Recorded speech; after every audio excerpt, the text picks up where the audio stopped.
Maya Brooks pressed her face against the small window of the transport ship and watched the Nexus station grow larger in front of them. The massive structure floated in the darkness of space like a giant metal flower with hundreds of docking arms, reaching out in all directions. Ships from dozens of different worlds were already attached to those arms. Their designs were so strange that Maya could barely believe they were real. The human delegation sat quietly in their seats. Maya looked around at her fellow humans and noticed how nervous they all seemed. Captain Lisa Stone kept checking her uniform while the other diplomats shuffled through their papers again and again.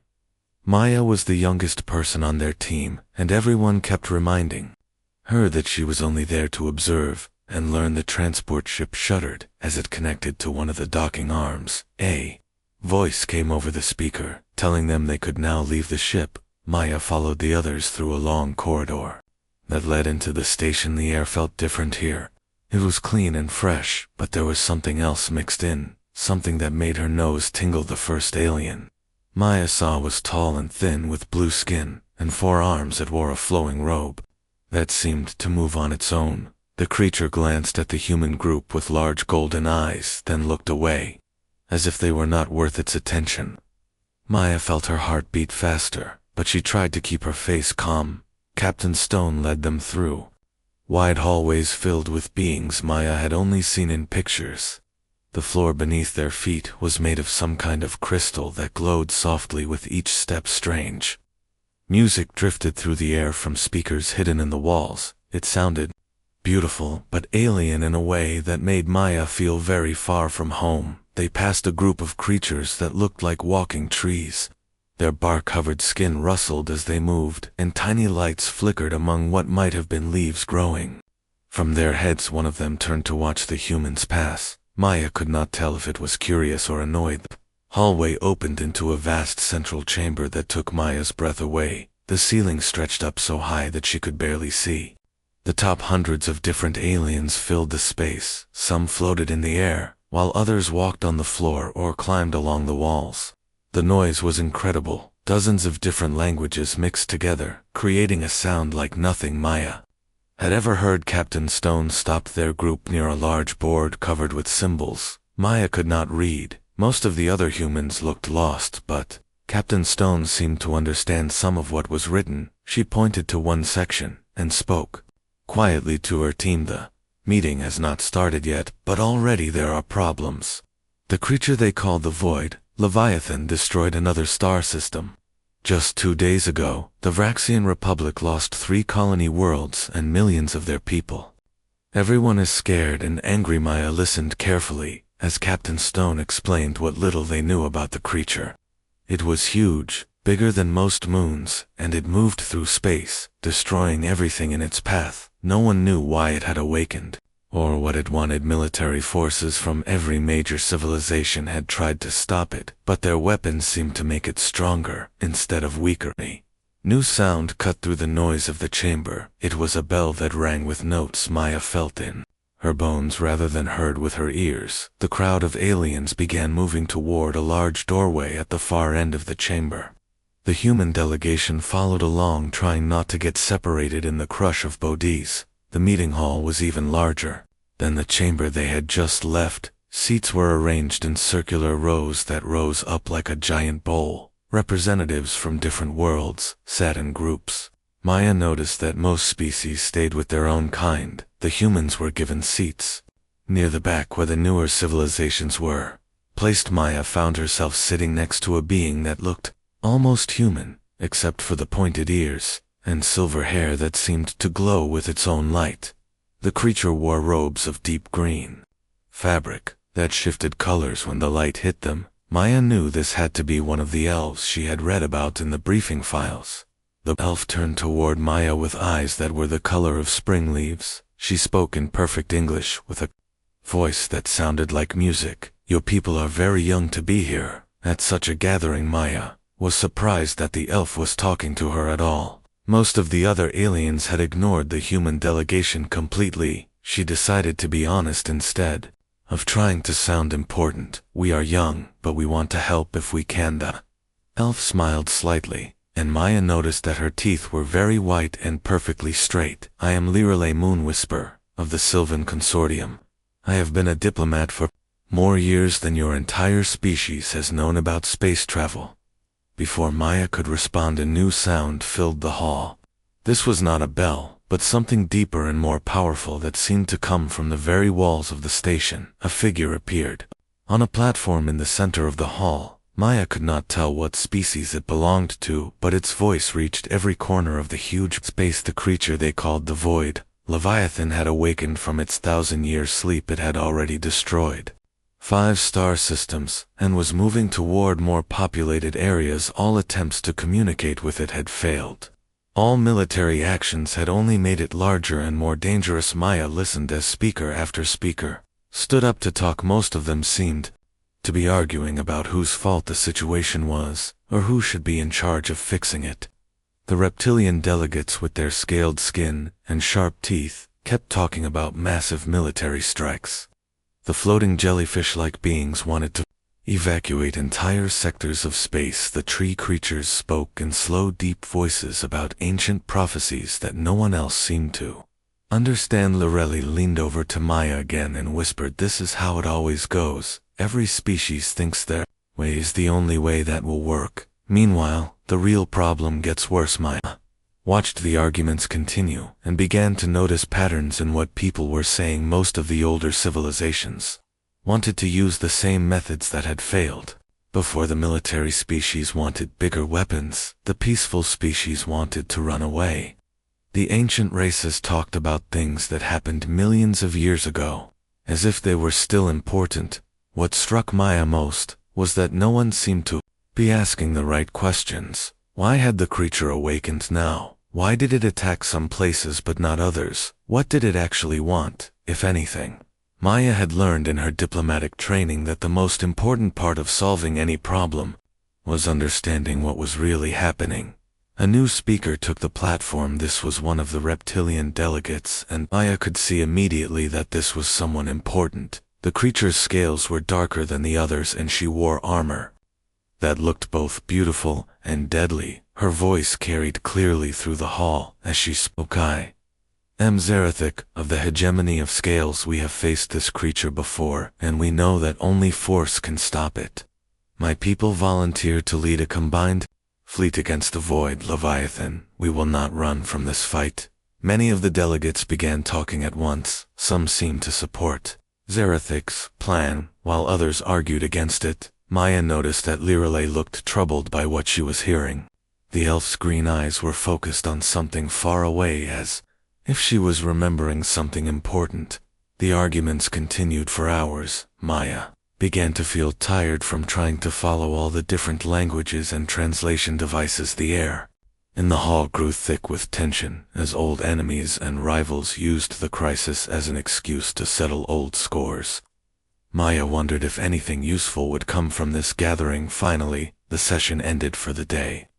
The delegates began filing out of the hall in their separate groups. Maya stood up and stretched her legs, which had grown stiff from sitting for so long. She was surprised when Lirelei touched her arm gently. "Your people see things differently than the rest of us." The elf's voice was thoughtful. That could be important in the days ahead. Maya did not know what to say to that.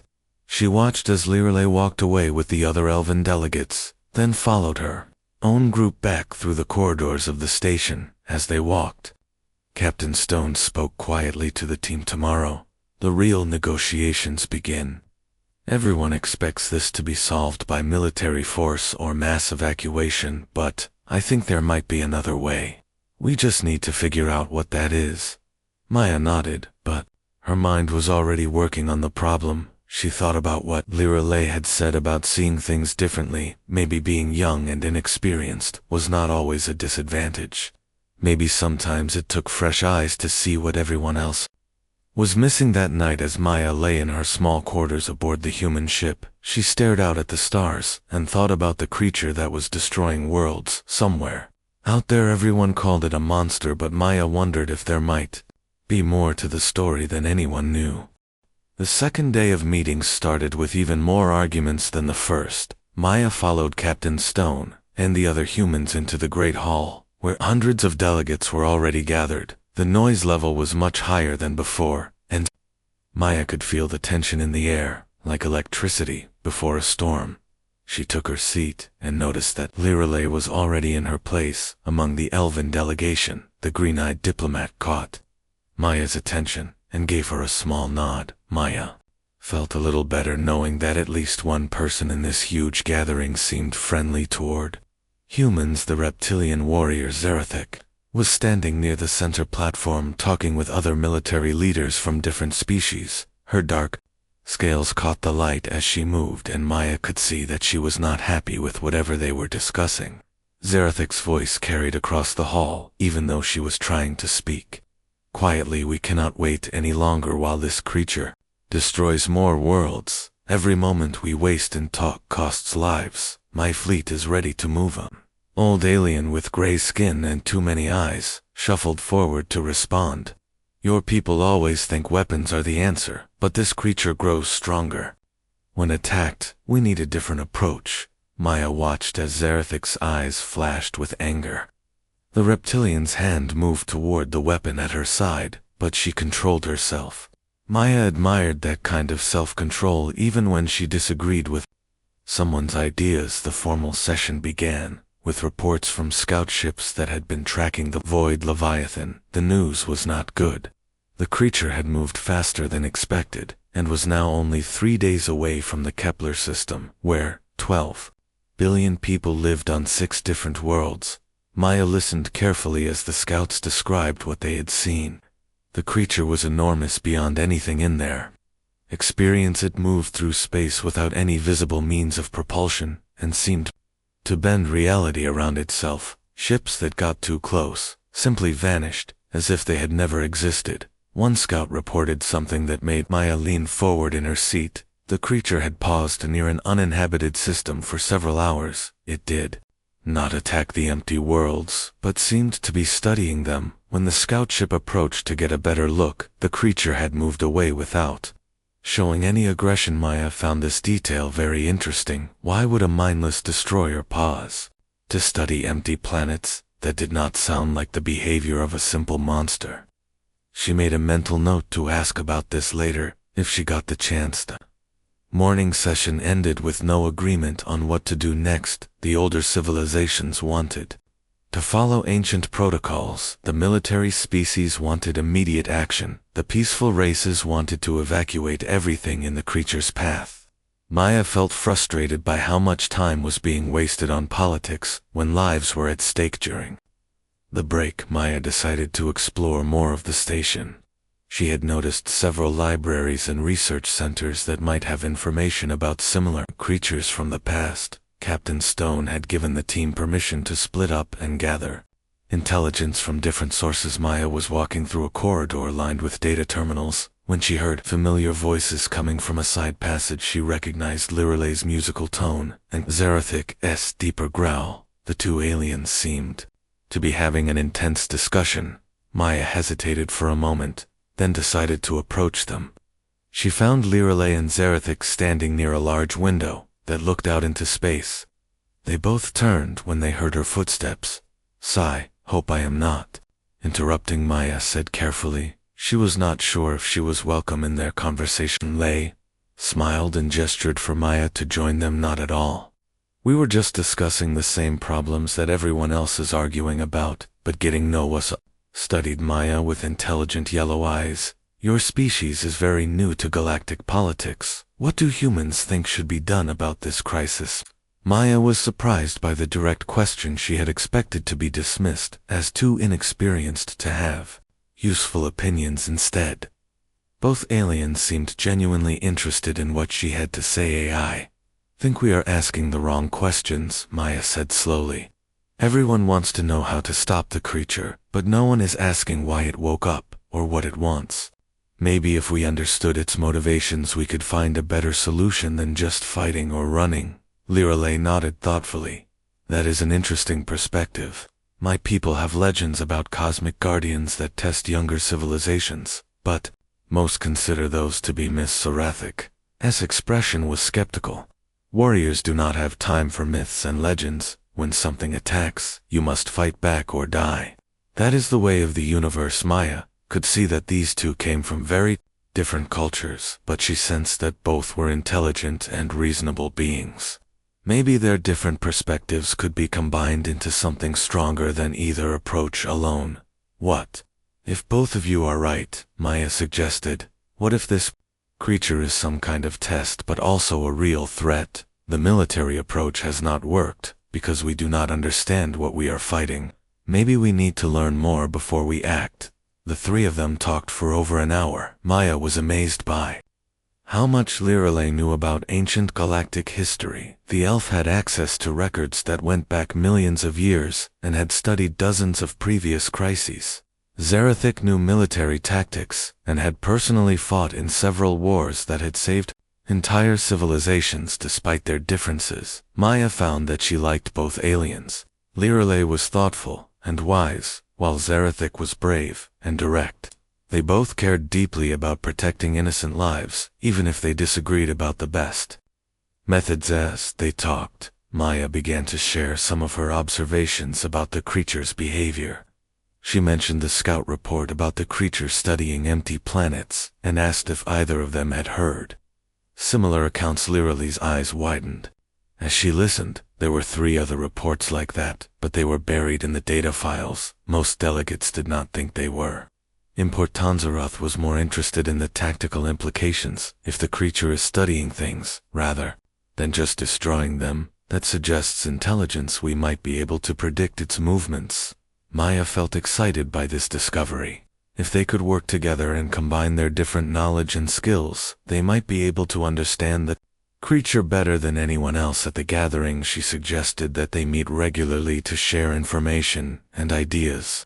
Both aliens agreed, though Maya could tell that Zarathic was still skeptical about any approach that did not involve immediate military action. Lirelei seemed more open to exploring different possibilities, but Maya sensed that the elf was also worried about time running out. That afternoon, the formal sessions resumed with even more heated arguments. The military faction had gained support and was pushing for an immediate attack.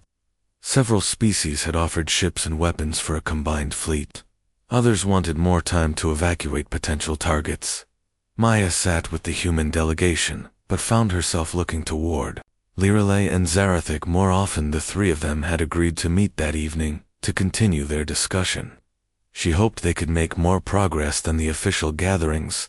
The session was interrupted by an urgent message from the outer monitoring stations. The Void Leviathan had changed course again. It was no longer heading toward the Kepler system, but had turned toward a region of space where several research stations were studying ancient ruins. This news caused a panic in the hall. Several delegates jumped to their feet, shouting questions and demands. The research stations had small populations, but they contained irreplaceable archaeological treasures that had taken centuries to uncover. Maya noticed something that others seemed to miss. The creature had turned away from the populated system toward the research sites. This suggested that it was attracted to something specific, not just random destruction. She made another mental note to discuss this with her new allies. Stood up in the military section and her voice cut through the chaos.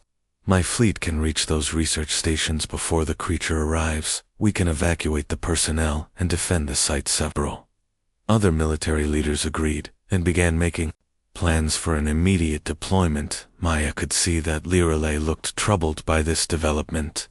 The elf was clearly worried about what would happen if they attacked the creature again. The session ended with confusion and conflicting orders. Different factions were making their own plans without coordination. Maya felt a growing sense of urgency.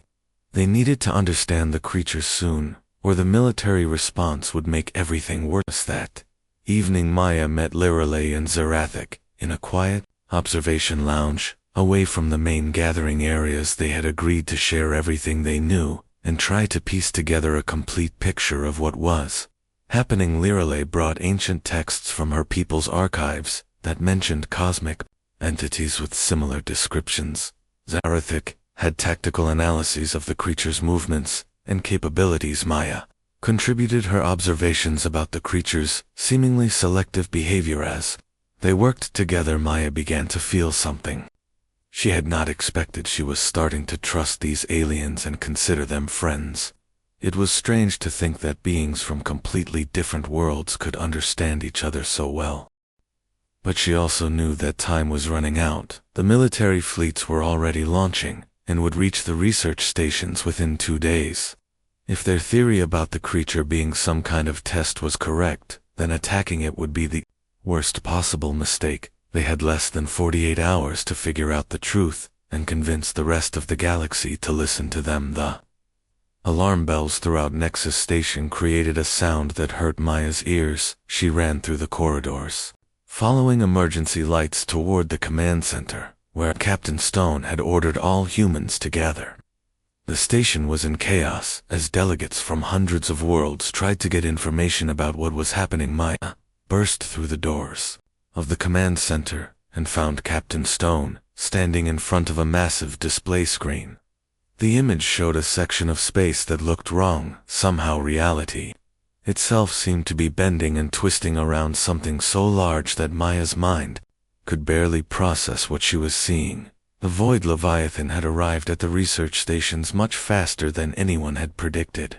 The creature was even more enormous than the reports had suggested. It looked like a mountain-sized mass of dark energy with tentacles that stretched for thousands of kilometers in all directions. Captain Stone noticed Maya and waved her over to look at the tactical displays. The military fleets from a dozen different species were already engaging the creature, but their weapons seemed to be having the opposite effect of what they intended. Instead of damaging the Leviathan, every attack made it larger and more active. Maya watched in horror as entire battleships simply vanished when they got too close to the creature's main body. Other ships were being torn apart by forces that her human eyes could not even see. The brave crews who had volunteered for this mission were dying, and their sacrifice was making the enemy stronger. She spotted Lear near another console, frantically working with Elven data specialists to analyze the creature's energy patterns across the rooms. Rethic was shouting orders into a communication device, trying to coordinate the retreat of reptilian forces that were taking heavy loss. Maya pushed through the crowd to reach her 2 friends. She found them both looking desperate and frustrated. The careful plans they had discussed were falling apart as military instincts took over and made everything worse. The creature is feeding on the aggression, Lirale said when Maya reached her side. Every weapon that hits it makes it grow stronger, just like in the ancient legends. This is not a battle that can be won with Forcheserathic's scales were dark with anger, but Maya could see fear in the reptilian's yellow eyes. My best ships are out there and they cannot even retreat safely. The creature's presence is disrupting hyperspace engines. Nothing can escape once it gets close enough. Maya stared at the display screen and tried to think of something they could do. The official command structure was completely focused on the military operation. No one was listening to theories about ancient tests or cosmic guardians. People were dying right now, and action seemed more important than understanding. Then Maya noticed something on the sensor readings that made her heart race faster. The creature was not attacking randomly. It was moving with purpose toward specific targets among the research stations.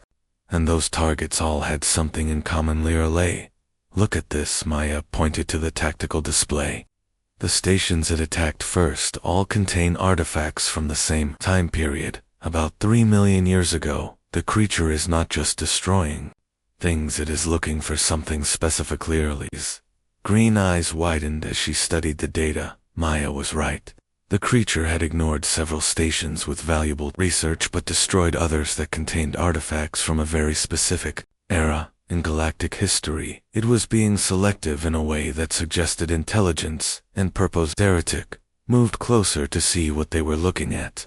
Her expression changed from anger to confusion as she processed the information. This makes no tactical sense. Why would it care about old artifacts instead of eliminating the largest threats? First, Maya felt pieces of a puzzle clicking together in her mind.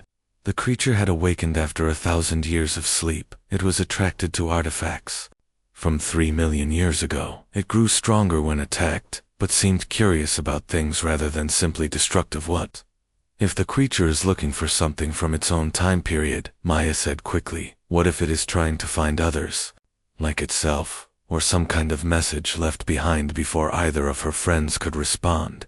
A new alarm began sounding throughout the command center. This one was different, louder, and more urgent. Maya could tell immediately that something even worse was happening. Captain Stone's voice carried over the noise. Addressing everyone in the room, the creature has stopped attacking the research stations. It is now moving directly toward Nexus Station. We have less than 6 hours before it arrives. Here, spread through the command center, as beings from dozens of species tried to contact their homeworlds or make plans to evacuate.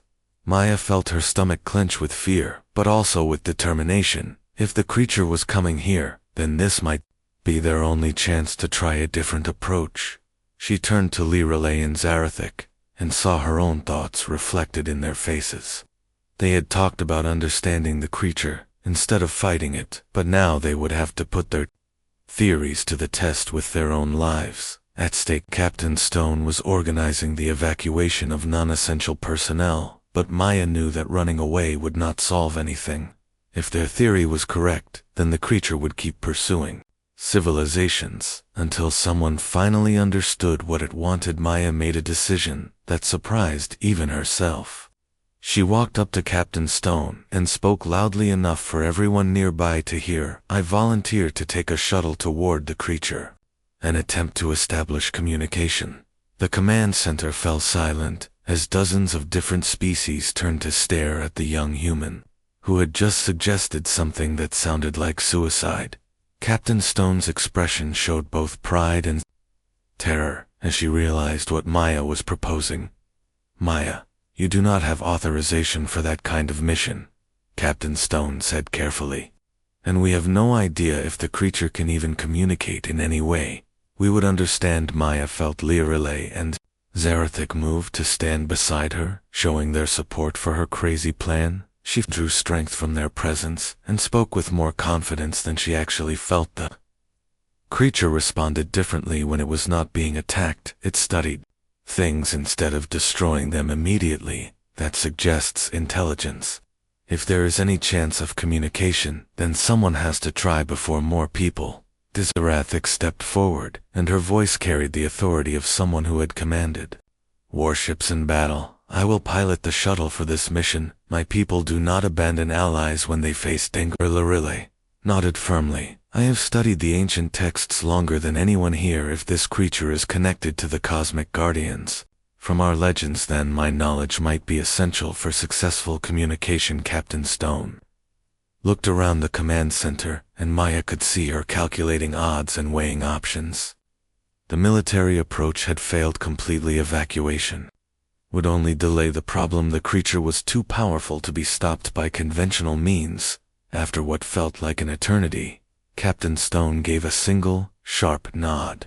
You have authorization for one shuttle and skeleton crew, but I want constant communication and immediate retreat if the situation becomes hopeless. Maya felt a mixture of relief and terror as she realized that her plan had been approved. They were actually going to try to approach the most dangerous creature in known space, with nothing but hope and determination. The next hour passed in a blur of preparation. Maya and her friends worked with the station's technical staff to modify a small shuttle for their mission. They removed most of the weapons systems to make their peaceful intentions clear and upgraded the communication equipment to handle as many different signal types as possible. They worked. Maya could not stop thinking about what they were about to attempt. Every military force in the galaxy had failed to stop this creature. Now, 3 beings from completely different species were going to try talking to it. Instead, Zarathik ran final checks on the shuttle's engines, while Lirelei loaded her portable library of ancient texts. Maya reviewed the communication protocols. They had agreed on simple mathematical concepts first, then basic symbolic language, and finally, more complex attempts at establishing mutual understanding. Captain Stone came to see them off, and Maya could tell that the older woman was struggling with letting her youngest team member attempt something so dangerous.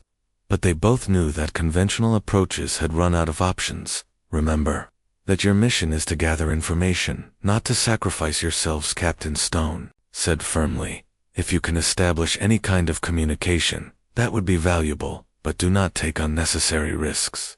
Maya nodded, and followed her friends into the small shuttle. As the doors sealed behind them, she felt the weight of responsibility settle on her shoulders. Millions of lives depended on whether they could succeed where everyone else had failed. The shuttle launched from Nexus Station and began moving toward the approaching creature. Maya watched through the forward window as the void Leviathan grew larger and more terrifying with each passing minute. But alongside her fear, she felt something else, a sense of purpose and determination that surprised her. They were about to attempt the most important first contact in galactic history, and despite everything she believed, they had a chance to succeed. Shuttle shook violently as they moved closer to the void. Leviathan and Maya gripped her seat to keep from being thrown around. Zarathic's hands moved expertly over the controls as she fought to maintain their course through the distorted space around the massive creature through the forward window. Maya could see the Leviathan in all its terrifying glory. Up close, it was even more impossible to understand. The creature's surface seemed to shift between different states of matter, sometimes solid, sometimes energy, sometimes something that hurt to look at directly. Reli was monitoring the communication equipment and trying different signal patterns, but so far, they had received no response from the creature. Maya noticed that the elf's normally steady hands were shaking slightly as she worked this close to the Leviathan. The very air seemed to vibrate with power that made thinking difficulty. Creature's attention turned toward their small shuttle, and Maya felt something that was beyond normal fear. It was as if the Leviathan's gaze reached inside her mind and touched parts of her consciousness that she did not know existed. The feeling was overwhelming, and she had to fight not to scream. But then something unexpected happened. Instead of the mindless aggression that everyone expected, the creature's movement became more careful. Its massive tentacles shifted position, but did not strike at their shuttle. It seemed to be studying them, just as Maya had noticed the change in the creature's behavior, and her voice was filled with amazement. It is not attacking us. Something about our approach is different from the military fleets. Maya forced herself to focus, despite the terrible pressure she felt. From the creature's presence, she activated the communication array and began transmitting the mathematical sequences they had prepared. Simple concepts that any intelligent being should be able to understand. For long minutes, nothing happened. The shuttle continued to shake, and the space around them continued to warp in ways that defied physics. Maya began to worry that their attempt at communication was failing just like everything else. Then the communication equipment exploded with activity. Signals poured in from the creature, but they were unlike anything Maya had ever encountered. The patterns were incredibly complex and seemed to operate on multiple levels at once. Mathematical formulas, mixed with what might have been emotional content and sensory data that her human brain could barely process. Reli worked frantically to analyze the incoming signals, while Maya tried to maintain the communication link. The elf's expertise with ancient languages and her advanced technology were their only hope of making sense of what the creature was trying to tell them.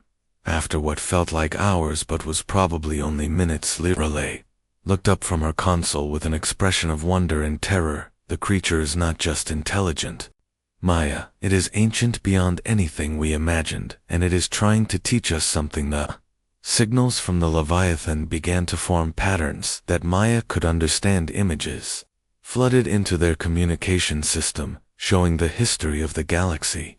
From the creature's perspective, Maya saw civilizations rise and fall across millions of years.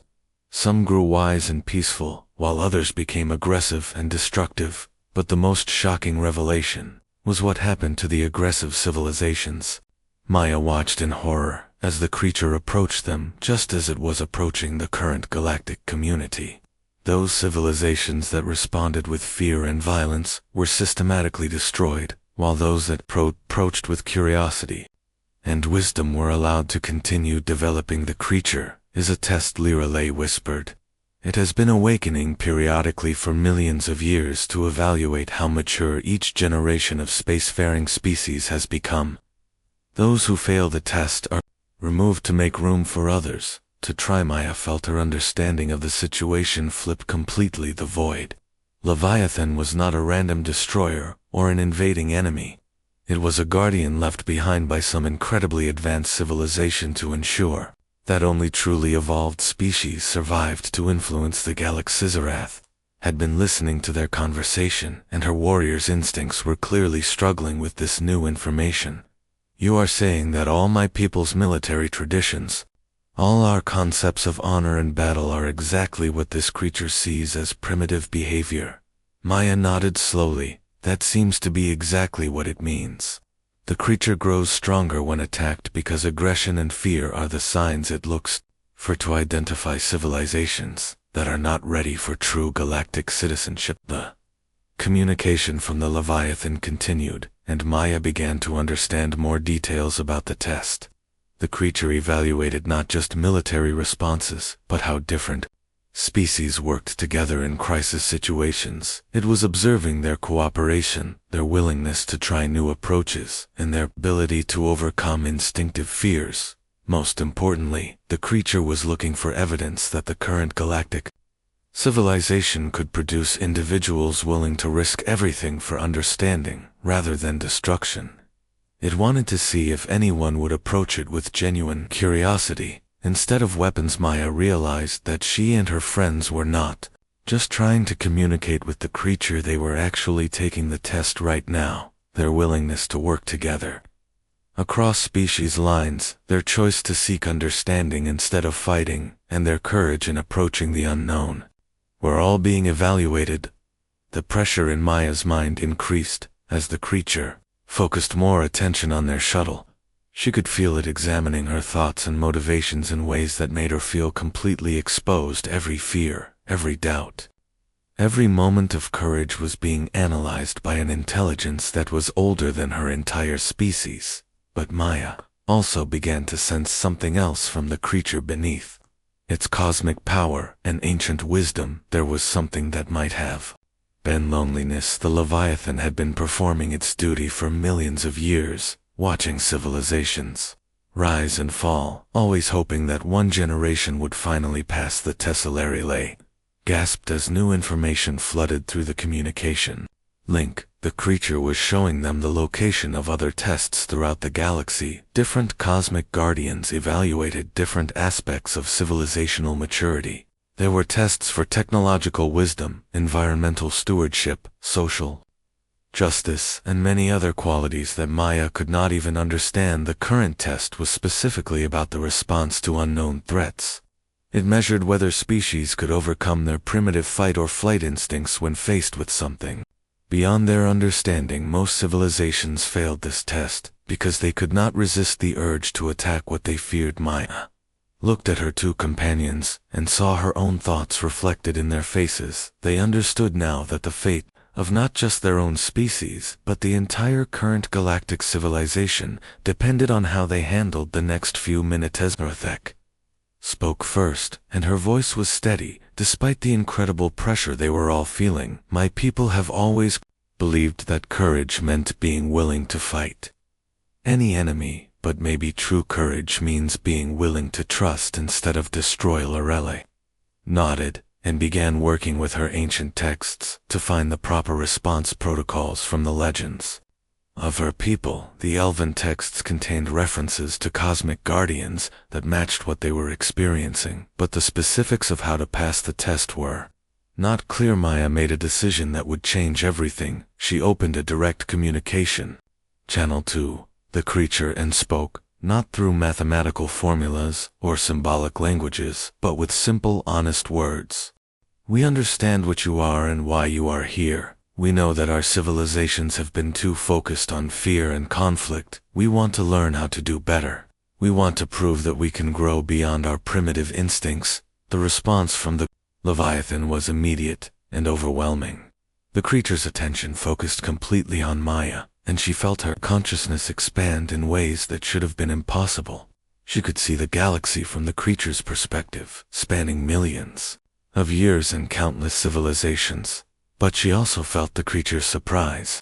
This was the first time in thousands of test cycles that anyone had spoken to it directly, with such understanding and acceptance. Most beings who got this far in the test were still trying to negotiate or bargain. The creature had been waiting eons for someone to simply acknowledge the truth. Maya knew that they had reached the critical moment of the test. Everything depended on what happened next. The creature was giving them one final chance to prove that their civilization was ready to move beyond its current limitations.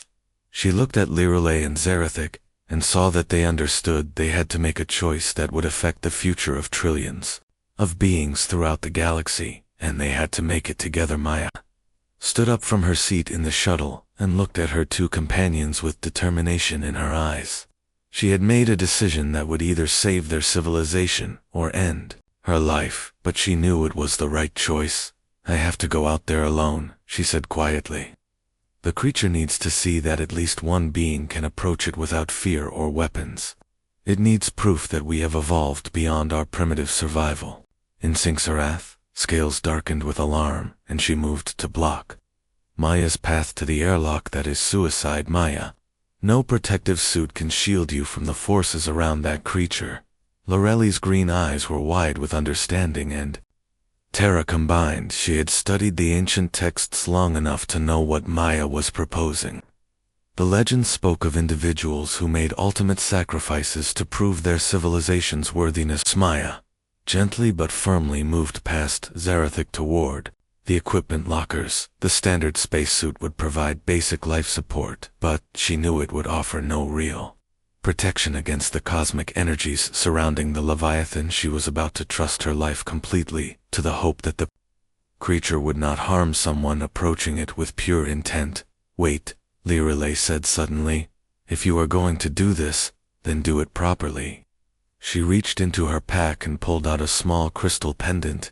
The ancient texts say that symbols of peace and growth can help in communication with cosmic guardians. Maya accepted the pendant and felt a strange warmth from the crystal as she hung it around her neck. Zarathic watched this exchange with growing understanding, then removed a small medallion from her own armor. "This represents the highest honor my people can give, for courage in the face of impossible odds," Zarathic said as she handed it to Maya. "If you survive this, you will have earned it more than any warrior in our history." Maya felt the weight of both gifts and the trust they represented as she put on the spacesuit. She realized that she was carrying symbols from 3 different species: human determination, elven wisdom, and reptilian courage. Perhaps that combination was exactly what the test required. The airlock cycled, and Maya found herself floating in space near their shuttle. The void Leviathan filled her vision like a living mountain, its presence so overwhelming that her mind struggled to process what she was seeing. The space around the creature twisted and bent in ways that made normal physics meaningless. Maya activated her suit's small maneuvering thrusters and began moving slowly toward the Leviathan. She could hear Lirelei and Zarathic talking to her through the communication link, but their voices seemed to come from very far away. The creature's influence was affecting even radio signals. As she got closer, Maya felt the full force of the Leviathan's attention, focusing on her. Every cell in her body screamed warnings about the danger she was facing. Her human instincts demanded that she flee, or fight, or do anything except continue approaching this impossible entity. But Maya forced herself to keep moving forward. She thought about all the beings throughout the galaxy who were depending on this moment. All the civilizations that had failed this test before and been destroyed. All the potential futures that hung in the balance. The creature began to emit a sound that Maya felt rather than heard. It was a roar that seemed to come from the very fabric of space itself. The sound carried the weight of millions of years and the power to shatter worlds. Maya's spacesuit registered massive energy spikes that should have killed her instantly, but instead of being destroyed, Maya felt something else happening. The roar was not an attack, it was a test of her resolve. The creature was giving her every opportunity to turn back, to show the fear and aggression that would mark her civilization as unworthy. Maya continued forward, and as she did, something remarkable occurred to her.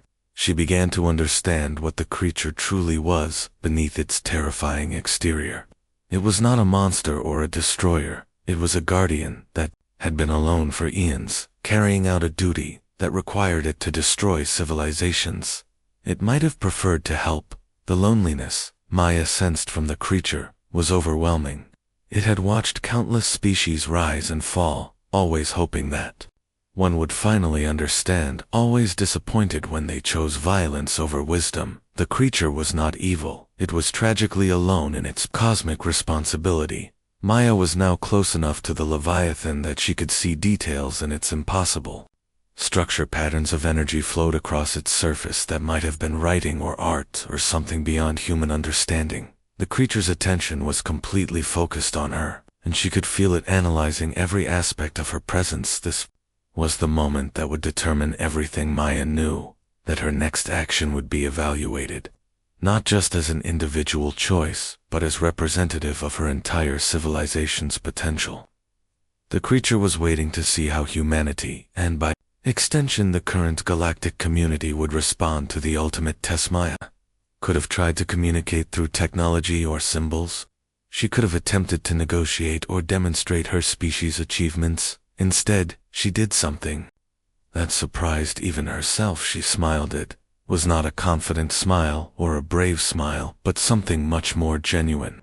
Maya looked at this ancient cosmic guardian and saw not a terrifying destroyer, but a being that had been carrying an enormous burden for longer than she could imagine. She smiled with compassion and understanding and welcomed. The effect on the Leviathan was immediate and dramatic. The creature's roar stopped completely for the first time in millions of years of testing. The energy patterns flowing across its surface changed from chaotic to harmonious. The space around Maya stabilized as the creature's overwhelming presence became something warmer. Maya felt the creature's amazement flooding through her consciousness.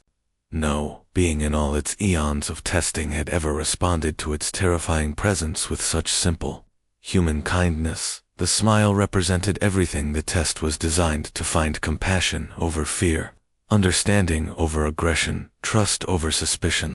Communication that followed was unlike anything Maya had experienced before.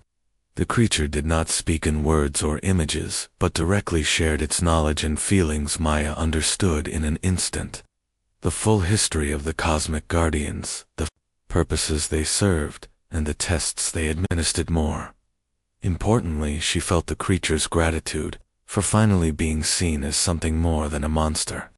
The Leviathan had been waiting countless millennia for a civilization that could look past fear to find understanding. Maya's smile had proven that such growth was possible. The creature began to change before Maya's eyes. Its terrifying form softened into something still vast and powerful, but no longer threatening. The dark energy became warm light, and the chaotic tentacles arranged themselves in patterns that spoke of peace rather than destruction. Maya felt herself being gently drawn back toward the shuttle where Lirelei and Zarathik were watching in amazement. The creature was withdrawing, but not before sharing gifts with the three representatives of the newly tested civilization. Knowledge flowed into their ship's computers.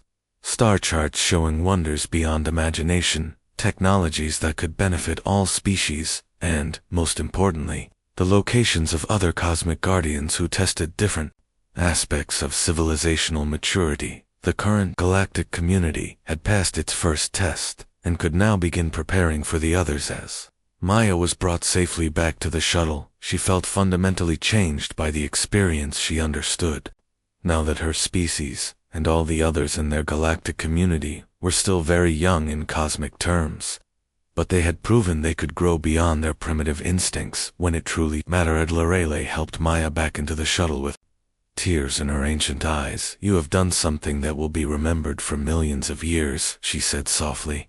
"You have proven that wisdom and compassion are stronger than fear and violence." Zaroth's warrior's pride was evident as she spoke. "Your courage today exceeded anything in the battle histories of my people. But more than that, you showed a different kind of strength than we have ever valued." Maya looked back at the transformed Leviathan as their shuttle turned toward Nexus Station. The creature was moving away into deep space, its testing complete for this era. But Maya knew it was no longer alone. She had formed a connection that would endure across the cosmic distances, though. Return trip to Nexus Station was filled with wonder. As they reviewed the knowledge the creature had shared, they had star maps leading to ancient libraries, technologies for healing entire worlds, and wisdom about how to prepare for the greater tests that lay ahead when they docked at the station. Maya was surprised to find thousands of beings waiting for them. Representatives from every species in the galactic community had gathered to hear what had happened. Word had somehow spread that the crisis was over, and that something extraordinary had occurred. Maya stood before the assembled delegates with Lirelei and Zarathic beside her, and told the story of what they had learned.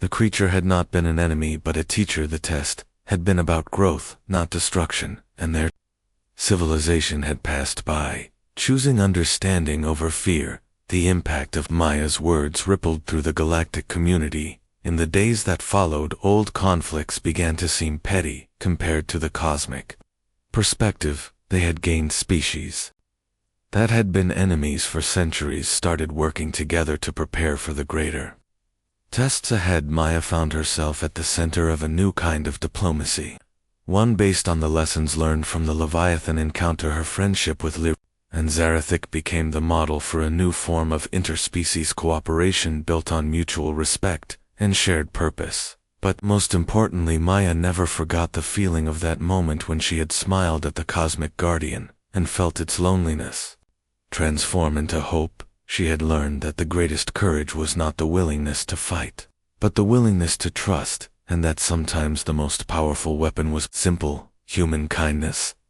The galaxy was still young, and there were many more tests ahead, but Maya knew they would face them together, with wisdom gained and friendships forged in the face of the impossible.